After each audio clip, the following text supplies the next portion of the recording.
कुछ कहोगे? कुछ कहोगे? क्या आकांक्षा दुबे से क्या रिश्ता है आकांक्षा दुबे से?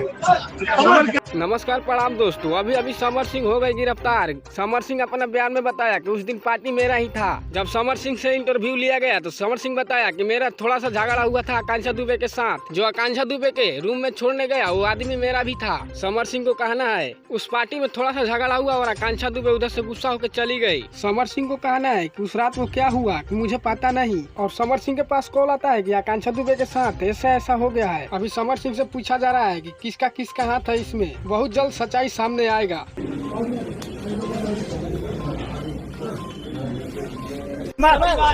कुछ कहना चाहोगे? अपनी सफाई में कुछ कहना है? सीबीआई आकांक्षा की बात तुमसे कहना है? तो अगर हमारा वीडियो थोड़ा सा भी अच्छा लगा हो तो इस वीडियो को लाइक कर देना और चैनल को कर देना सब्सक्राइब और वीडियो भी कर देना शेयर। तब तक के लिए बाय बाय। मिलते हैं आपसे नेक्स्ट वीडियो में। जय हिंद जय भारत।